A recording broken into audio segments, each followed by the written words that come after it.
बाबू जवानी सखी मोहम्मदपुर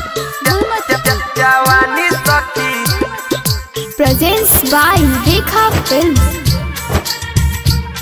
जवानी सखी जवानी सखी दही आई पिराता कुछ कहलो न जाता जो बना के भारो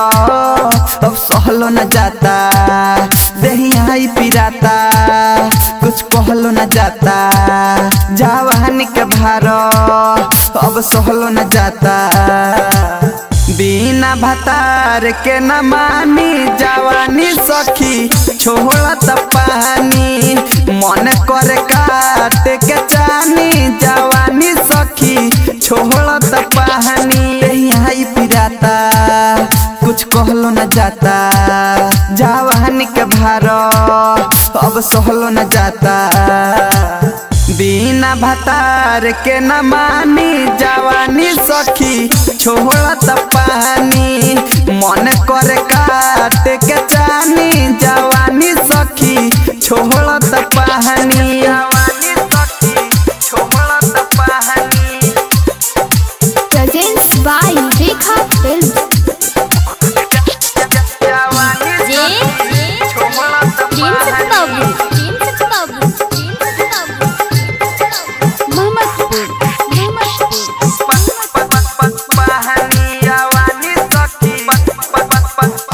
भइल बा लहंगा के भीतर मन करे डाली अपने से थर्मामीटर बहुत ललका पानी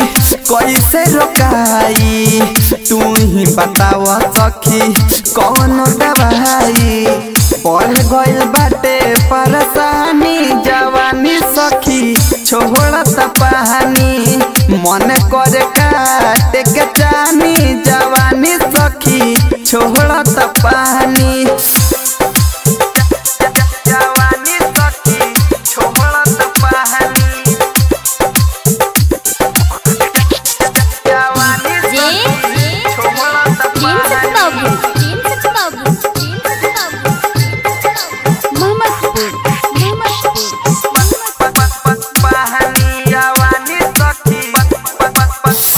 सजने से कहदन सेट हो एक बार हम हंसे का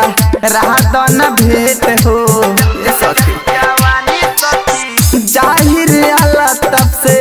का हम बताई राजा जी कन्हैया के दहना बोलाई झाड़ी बिटू को ही के रानी जवानी सखी छोड़त पानी मन करे काट के जानी जवानी सखी छोड़त पानी रेखा डिजिटल रिकॉर्डिंग स्टूडियो बेतिया।